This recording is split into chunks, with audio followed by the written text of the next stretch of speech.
رسول الله وعلى آله وصحبه وسلم تسليما كثيرا. Inshallah, we continue our topic. It's about the dhikr that we read after we finish our prayer. Al-dhikru ba'd as-salah, mentioning Allah subhanahu wa ta'ala and remembering Allah after you complete your prayer. So as we mentioned yesterday, dhikr after salah is very blessed and is rewarded by Allah subhanahu wa ta'ala. So a Muslim, when you finish your prayer, you should sit for a while and remember Allah, mention Allah, praise Allah subhanahu wa ta'ala, and Allah subhanahu wa ta'ala will reward you. And the angels, they make dua for you. So the hadith, this hadith is narrated by Warrat Mawla al-Mughira bin Shu'bah. So Mughira was the governor of Kufa in Iraq at the time of Muawiyah, when Muawiyah was the Muslim Khalifa, the Muslim leader. Mughira was the governor of Al-Kufa. كتب معاوية bin Abi Sufyan ila al-Mughira. So Muawiyah, the Muslim ruler, he wrote a letter to al-Mughira. وكان أميرا على الكوفة. أن اكتب لي بحديث سمعته من رسول الله صلى الله عليه وسلم. So he said, write for me one hadith that you heard from the Prophet صلى الله عليه وسلم, from the Messenger of Allah. فكتب إليه المغيرة بهذا الحديث. So Mughira, he wrote this hadith. He asked Warrat, the katib, the clerk, to write the following hadith. قال أملى علي المغيرة بن شعبة في كتاب إلى معاوية أن رسول الله صلى الله عليه وسلم كان يقول في دبر كل صلاة مكتوبة, that the Prophet صلى الله عليه وسلم used to say and he used to read after the obligatory prayer, every single obligatory prayer, farad prayer. He will read لا إله إلا الله وحده لا شريك له الملك وله الحمد على كل شيء قدير. There is no God but Allah subhanahu wa ta'ala. La ilaha illallah wahdah. There is no God who has the right to be worshipped except Allah alone. Wahdah. La sharika lah. Without any partners. Lahul mulk wa lahul hamd. To him belongs the sovereignty or the dominion. Wa lahul hamd. And all praise is due to him. وَهُوَ عَلَى كُلِّ شَيْءٍ قَدِيرٌ, and he has power over everything. اللهم لا مانع لما أعطيت. Oh Allah, no one can hold back what you give. ولا معطي لما منعت, and no one can give what you hold back. ولا ينفع ذا الجد منك الجد, and the wealthy person, his wealth will not benefit him in front of you. His wealth and his power, his fame will be of no value in the eyes of Allah subhanahu wa ta'ala. ثم وفدت بعد ذلك على معاوية. He said, then I came to Muawiyah in Sham, in Syria. فسمعته يأمر الناس بذلك. He said, I heard Muawiyah ordering the people to implement this hadith after the prayer. وفي رواية, in another riwayah, he said, كان ينهى, Nabi sallallahu alayhi wa sallam, he used to prohibit عن قيل وقال. قيل وقال is chit-chatting or talking, useless talk or gossiping. So he prohibited this. وإضاعة المال, he prohibited wasting money, spending your money in a wasteful way. وَكَثْرَةُ السُّؤَالِ, he also prohibited asking too many questions, asking people too many questions. وَكَانَ يَنْهَى عَنْ عُقُوقِ الْأُمَّهَاتِ, and he used to prohibit disobedience to the mothers, the parents. وَوَأْدِ الْبَنَاتِ, and he used to prohibit burying girls, daughters, alive.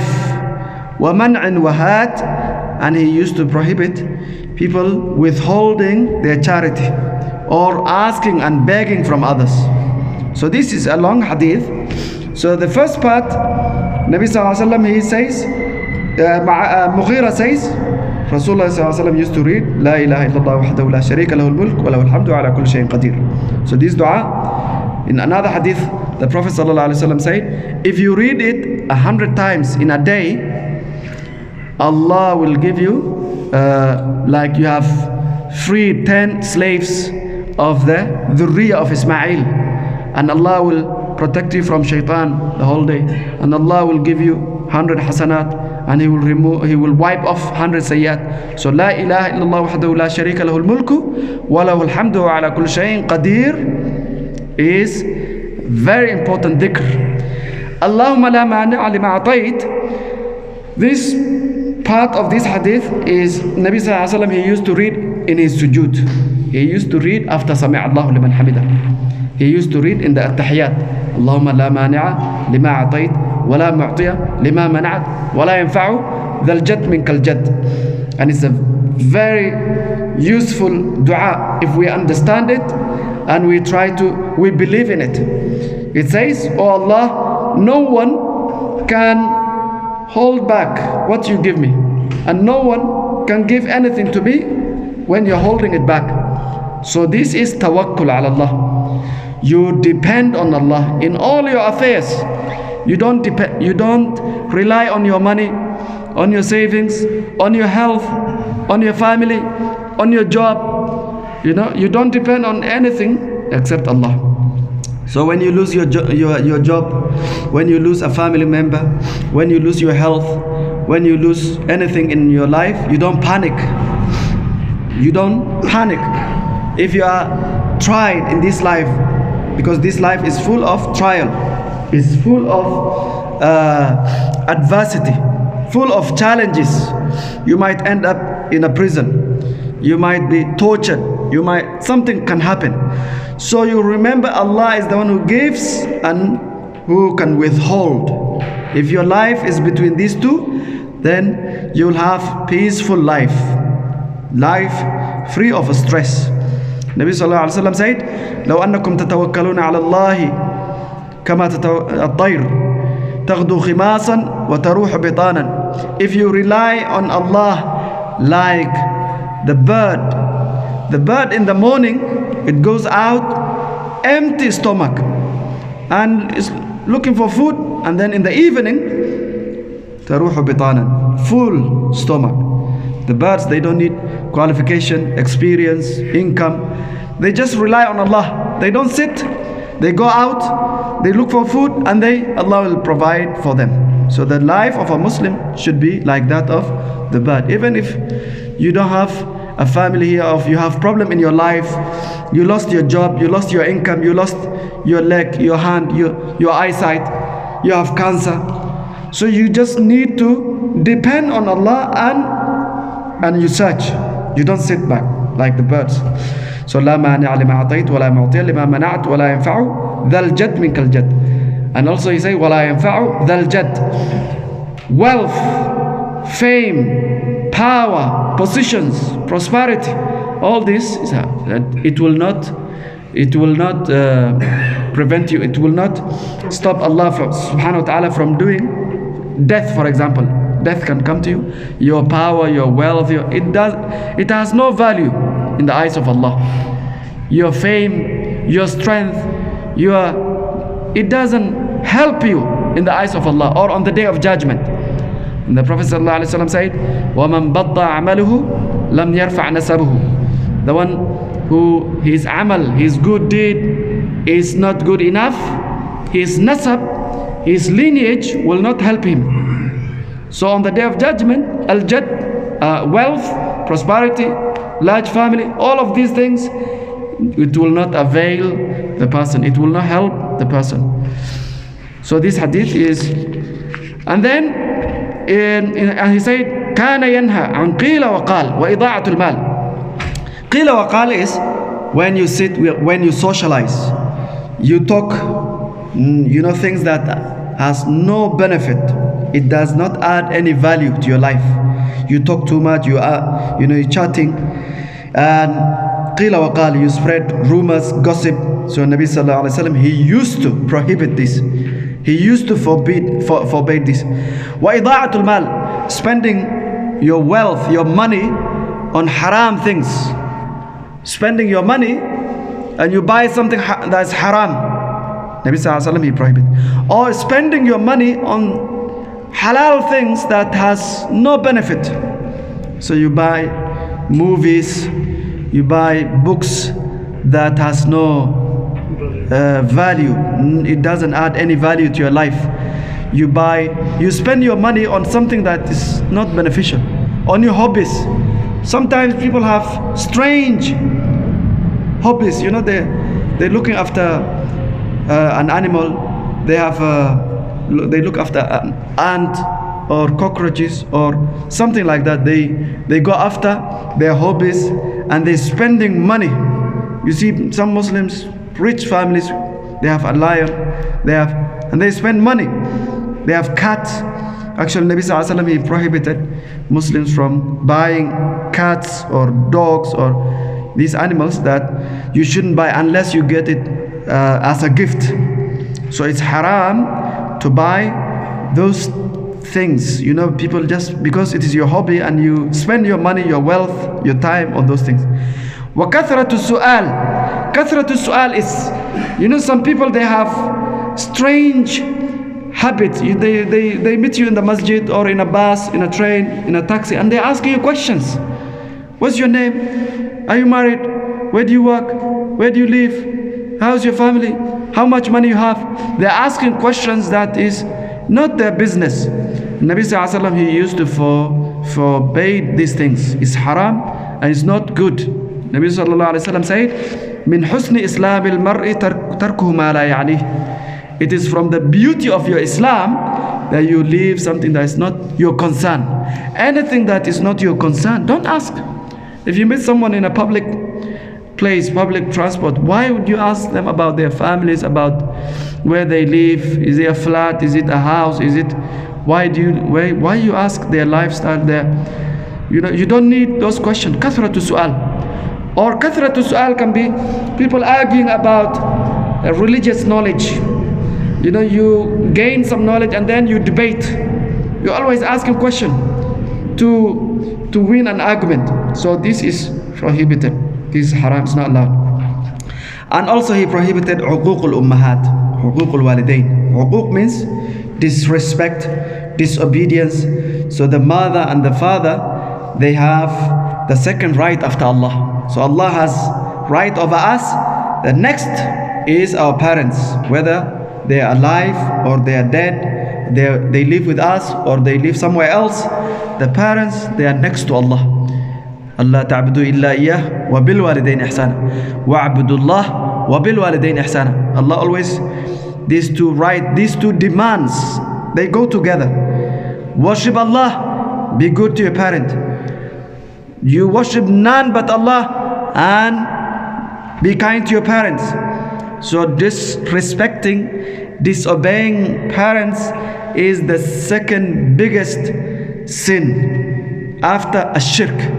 Disobedience to our parents is bigger than zina, alcohol, murder, magic, riba. All of this, they are down on the list.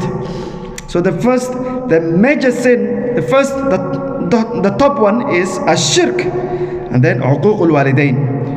Uquq al-walidain. Unfortunately, in our time, many of our youngsters, even the elders, they are disobedient to their parents because the society around us, when your parents are old, you throw them in a nursing home, in a care home, and strangers look after them. Almost on every street there is a care home. So this is a major sin, akbarul kaba'ir. Nabi sallallahu alaihi wasallam said, "Ala akhbirukum bi akbaril kaba'ir." Shall I not tell you the major of the major sin, akbar. There is kaba'ir, the major sins, and then there is akbar, the biggest. And he said, ashirku billah wa uquq al-walidain wa shahadatu zur. So the shirk, committing shirk, worshipping idols, anything besides Allah, and then disobeying your parent is the akbarul kabair. Wa wa'dul banat, the Arabs before Islam, pre-Islam, they had a practice, a tradition, which is when they have a daughter, they will bury her alive. They were ashamed of having girls.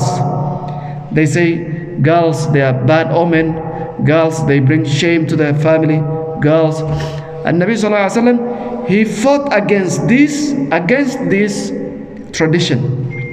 He waged a war against this habit, and subhanAllah, he made it a priority. So in many ayat, many hadith, Nabi Sallallahu Alaihi Wasallam, he removed this practice from the culture of Jahiliyyah before Islam. So Allah said, وَإِذَا بُشِّرَ أَحَدٌ بِالْأُنْثَى ظَلَّ وَجْهُ مُسْوَدًّا وَهُوَ كَظِيمٌ. His face will become dark when his wife gives birth to a female baby. So this was the habit, and Nabi Sallallahu Alaihi Wasallam, he prohibited. وَمَنْعٍ وَهَاتٍ is someone who is withholding the charity. Mana, you withhold. وَيَمْنَعُونَ الْمَاعُونَ, sharing your wealth with others. So you know zakat is wajib on you, and zakat is like ma'un. Ma'un is the utensils. So your neighbor asks you for salt, sugar, something small, and you're so stingy, you withhold al-ma'un. You withhold, because zakah is 2.5% of our savings. It's a minimal amount. It's a very small amount. So if you have 100,000 in your account, you only pay 2,000 pounds. So it's a small amount. So Nabi Sallallahu Alaihi Wasallam, he prohibited this. You should not withhold your zakah. When the zakah is due, you must give it out. If you don't, you are holding the right of someone. You are withholding the right of someone else, the masakin. Wahat is to ask. You beg. Begging in Islam is discouraged unless there is a necessity. When you have the ability, the means to work, and you are young, you are healthy, you should never ask help. Don't ask. And it is haram to give someone who has the ability and this job available, and he's asking for sadaqat. Nabi Sallallahu Alaihi Wasallam said, don't give. La tahillu sadaqah. Sadaqah is not allowed for a rich person. When you're rich, don't ask for sadaqah. And when you're strong, don't ask for sadaqah. And the people should not give you.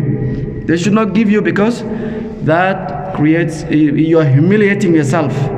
So Nabi Sallallahu Alaihi Wasallam, he prohibited وَمَنْعٍ وَهَاتٍ. So the lesson we learn from this, استحباب هذا الدعاء عقب الصلوات المكتوبات.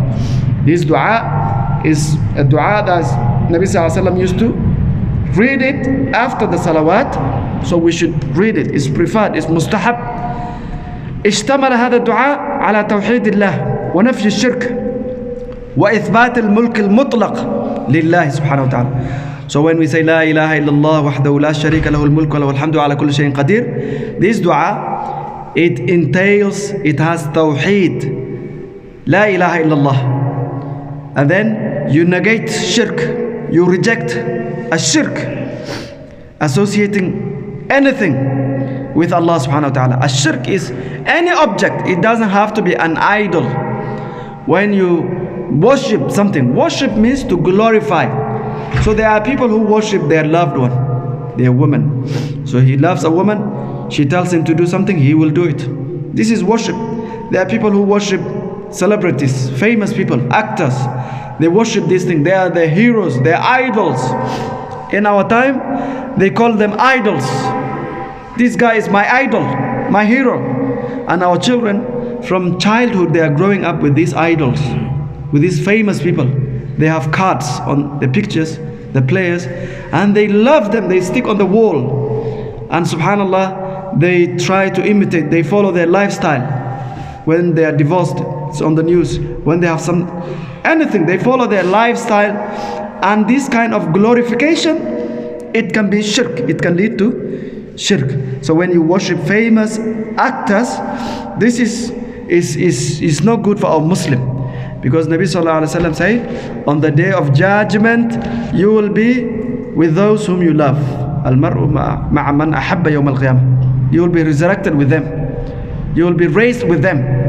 So if you, from childhood, you're growing up with these pictures, these photos, and they are on the wall, on the screen, on everywhere, and you call them my idols. This is the word they use, idols.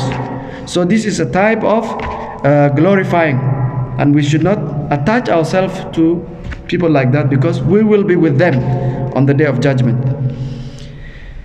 And this dua, it also contains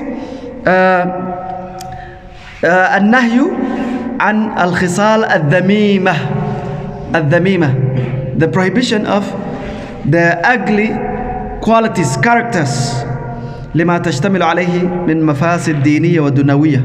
So wasting time, wasting your money, asking questions, these are ugly characters you should not have.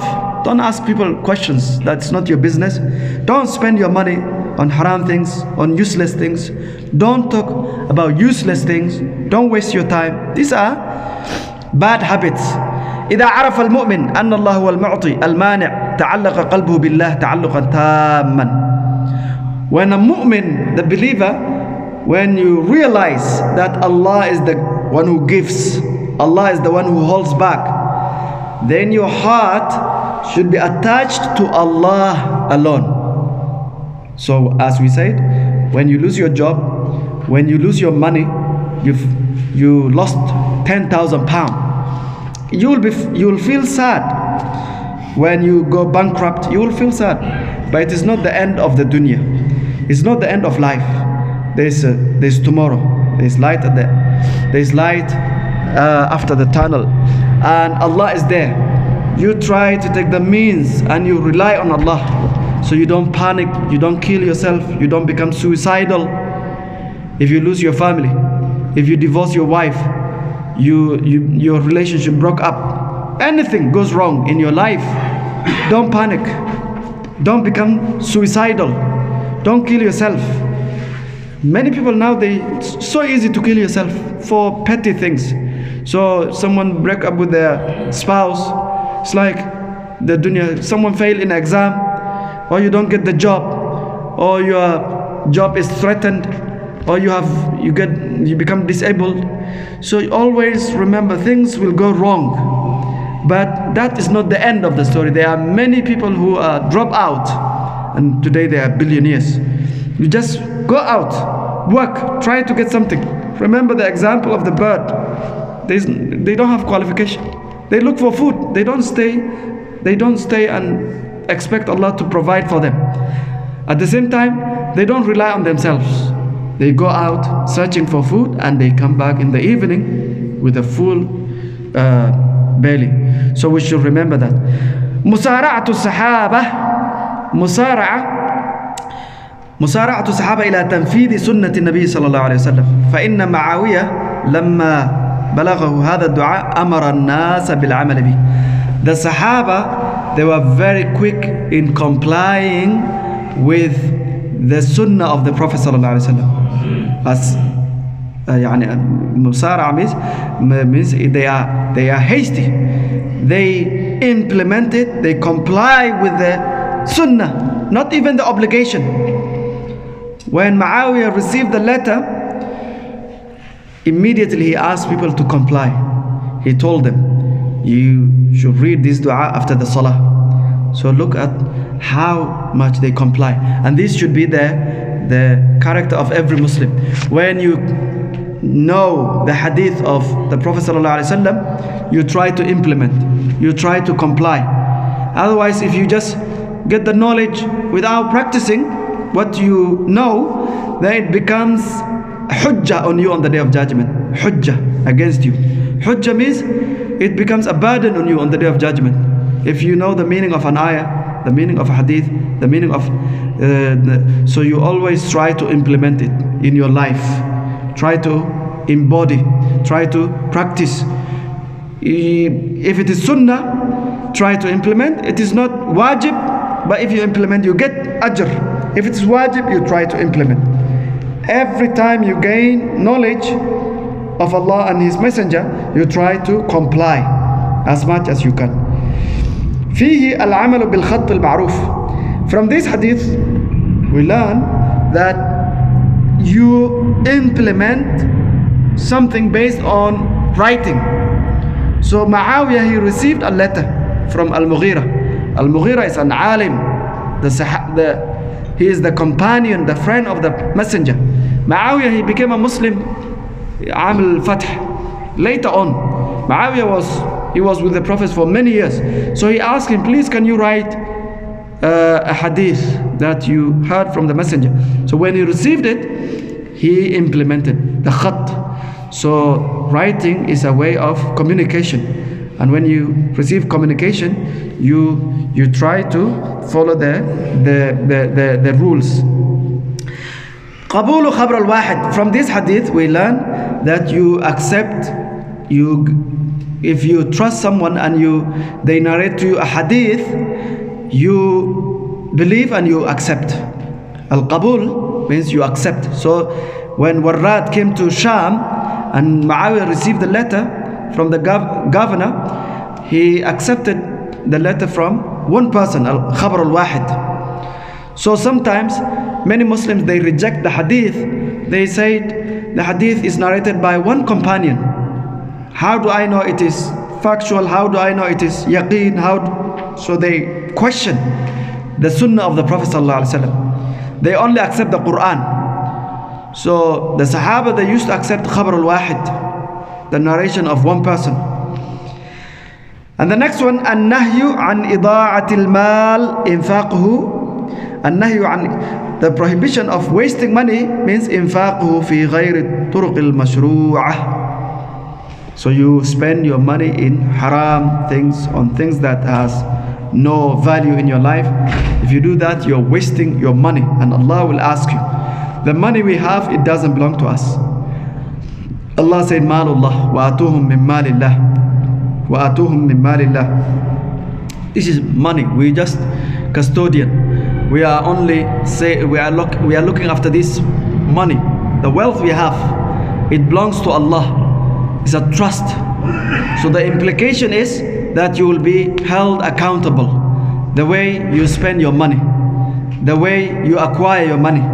So on the day of judgment, there will be 5 questions when we stand before Allah. 2 of them is about the wealth, how you acquired and how you spent. And 2 of them is about your life, how you spend your time, your umr, your lifespan, how you spent all throughout your life. And 1 question is about your shabab, when you are youth, young, strong, how you spend your life, how you spend your time. And the other one is about knowledge. The knowledge you got, the knowledge you gain, have you practiced? So these 5 questions, we have them now in our lifetime. Allah will ask us when we stand before Him. عن عمره فيما أفناه وعن ماله من أين اكتسبه وفيما أنفقه وعن شبابه فيما أبلاه. So your shabab, your umr, your wealth, your knowledge, and علمه. So Allah will ask these 5 questions. لا تزال قدم عبد يوم القيامة. So He said that your feet will not move unless you answer these 5 questions. So it's a reminder for myself and all of us. We are not perfect. We are not angels. We make mistakes. But we should remember that whatever we have in our life, it belongs to Allah subhanahu wa ta'ala. Our body, our eyesight, our hearing. So we should not abuse and misuse our wealth, our physical body, our intellect, our aql. So because we will be questioned about all of these things. بارك الله لي ولكم في القرآن العظيم ونفعني وإياكم بما فيه من الآيات والذكر الحكيم. جزاكم الله خير. If you have any questions, inshallah.